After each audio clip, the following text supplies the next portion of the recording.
అప్పుల బాధలు వెంటాడుతున్నాయా? అయితే 6 JVR వారి జాతిరత్నాలు ధరించండి. హాయ్ హలో నమస్తే, వెల్కమ్ టు అవర్ ఛానల్. నేను మీ చార్మి. నేను వీడియో స్టార్ట్ చేసే ముందే వీడియో డైరెక్ట్గా నేనే డిస్క్లైమర్ ఇస్తున్నాను. దీనికి సంబంధించి నేను కంప్లీట్ డీటెయిల్స్తోనే ఈ వీడియో చెప్తున్నాను. ఎవరి మనోభావాలు దెబ్బతీయాలనే ఉద్దేశం నాది కాదు. సో ఈ మధ్య కాలంలో ఎయిడ్స్ అండ్ హెచ్ఐవి ఈ పదాన్ని నేను వీడియో మొత్తంలో ఈ డిసీజ్ అని చెప్తాను. అయితే ఈ డిసీజ్కి సంబంధించి చాలా మట్టుకి కేసెస్ తక్కువైపోయాయని చెప్పేసి అనుకున్నాం. కానీ ఇప్పుడు మాత్రం ఒక సర్వేలో తేలింది ఏంటంటే కొన్ని ఐటీ కంపెనీస్లో, అదేవిధంగా కొన్ని సాఫ్ట్వేర్ కంపెనీస్లలో ఇది అనేది ఎక్కువ అవుతుంది. దానికి గల కారణం ఏంటి అంటే సాఫ్ట్వేర్ కంపెనీస్లలో రెస్ట్ రూమ్స్, అదేవిధంగా ప్రైవేట్ రూమ్స్ అన్ని క్రియేట్ చేశారంట. ఇక్కడ ఏంటంటే మీరు ప్రైవేట్గా ఇంటిమేట్ అవ్వచ్చు. దీనివల్ల చాలామందికి ఈ డిసీజ్ రావడం ఎక్కువైందనమాట. ఇలా ఈ డిసీజ్ని డే బై డే కొన్ని సర్వేల ప్రకారంగా చూస్తే ముందు ప్రాస్టిట్యూట్ల దగ్గర, అదేవిధంగా కొంతమంది దగ్గర ఉండే ఈ డిసీజ్ డే బై డే ఇప్పుడు సాఫ్ట్వేర్ కంపెనీలోకి వచ్చింది. అయితే ఇప్పుడు ఆ వ్యక్తికి సంబంధించి ఈ డిసీజ్ ఉంటే ఆయనని మనం గుర్తుపట్టడం చాలా కష్టం. ఎందుకంటే వాళ్ళకు కూడా కొద్ది రోజుల దాకా ఆ విషయం అనేది తెలియదు. అయితే ఈ కల్చర్ ప్రజెంట్ తెలంగాణ, ఆంధ్రప్రదేశ్లో లేని దానికి మనం చాలా అంటే చాలా హ్యాపీగా ఫీల్ అవ్వాలి. అయితే ఈ దీనికి సంబంధించి సాఫ్ట్వేర్ వాళ్ళు నోయిడా అండ్ మనకి బెంగళూరు, పూణే ఈ ఏరియాస్లలో ఇప్పటికీ ఈ కల్చర్ నడుస్తుందంట. అంటే పబ్స్కి వెళ్ళడం, పబ్స్లలో ఈ విషయం చాలామంది వినే ఉంటారు. పబ్కి వెళ్ళినప్పుడు అక్కడ లేడీస్కి ఫ్రీ ఉంటుంది. ఎందుకు? లేడీస్ని చూసి అబ్బాయిలు వస్తారు, అదేవిధంగా వాళ్ళు వస్తే ఇక్కడ ఎంటర్టైన్మెంట్ అనేది ఎక్కువ అవుతుంది అనే ఉద్దేశం. అయితే ఈ పబ్ కల్చర్, ఈ software culture day by day పెరగడంతో ప్రతి ఒక్కరికి ఇది కొంచెం సేఫ్టీగా మారుతుంది అనమాట. అయితే ఈ పబ్స్లలో చాలా మటుకు మనం చూస్తూ ఉంటాం, న్యూస్లలో కూడా వింటూ ఉంటాం, అరే ఇలా పబ్స్ దగ్గరికి వెళ్ళిన వాళ్ళు అరెస్ట్ అయ్యారు, ఇలా ఇంటిమేట్ సీన్స్ చేస్తూ దొరికిపోయారు అని చెప్పేసి. అదే మెయిన్ రీజన్ అనమాట. ఇలా చాలా జరుగుతున్నాయి, మనకి తెలియట్లేదు అంతే. సో కొంచెం మనము ఎప్పుడైనా అవేర్గా ఉండాలి. నిజానికి ఇదేదో తప్పు, ఇదేదో పెద్ద being intimate is not wrong.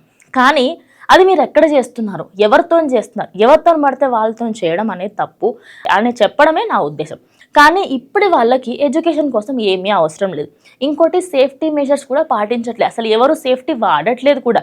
ఎందుకు అంటే అమ్మాయిలకి ఇన్ కేస్ ప్రెగ్నెంట్ అయినా కూడా వాళ్ళకి ట్యాబ్లెట్స్ ఉన్నాయి. ప్రెగ్నెన్సీ తీసేయడానికి. అదేవిధంగా ఆ ఒక్క ట్యాబ్లెట్ వేసుకుంటే ప్రెగ్నెన్సీ రాకుండా ఉంటుంది. సో ఎందుకు ఇంతగానం చేసుకోవడం? ఇంకోటి, ఈ డిసీజ్ అనేది ఓన్లీ సెక్షువల్లీ ఇంటిమేట్ అవుతేనే రాదు. ఇదానికి వాళ్ళు ఏదైతే సూది వాడతారో, ఇప్పుడు ఒక మనిషి ఆల్రెడీ ఆ డిసీజ్ ఉన్న వ్యక్తికి మనం ఒక ఇంజెక్షన్ ఇచ్చి అదే ఇంజెక్షన్ని ఒక నార్మల్ పర్సన్కి ఇస్తే ఆ ఇంజెక్షన్ ద్వారా కూడా రావచ్చు. వీళ్ళిద్దరూ కలిస్తేనే వస్తుంది అనేది ఒక పెద్ద మిత్.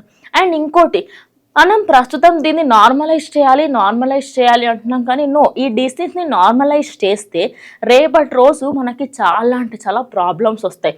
కంప్లీట్గా ఎక్కువ మంది డిసీజ్ వచ్చి చాలామంది ప్రాణాలు కోల్పోయే అవకాశం కూడా ఉంటుంది. ఈ పబ్ కల్చర్ మారాలి. అండ్ ఇది వెస్ట్రన్ కల్చర్స్లో వాళ్ళకి చాలా కామన్ అండి. ఎందుకంటే వాళ్ళకి ఇదేదో రోగాలు వస్తాయన్నట్టుగా కాకుండా they will actually use safety.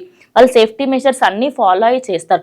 మనం ఎప్పుడూ కూడా ఏంటన్నా చేసేద్దాం ఏదైతే అదైతే అన్నట్టుగా కాకుండా లైఫ్లో ఏదైనా కూడా ఒక డిసిషన్ తీసుకునే, ఏదైనా పని చేస్తుంటే ఫర్దర్గా మన లైఫ్ మీద అది ఎంత ప్రాబ్లం క్రియేట్ చేస్తుంది అనేదంతా కూడా ఆలోచించి చేయాలి. అయితే ఇది అఫీషియల్గా తెలిసిన న్యూస్ కాబట్టి చాలామంది దీని మీద నా మీద నెగిటివ్గా కూడా మీరు అనుకోవచ్చు.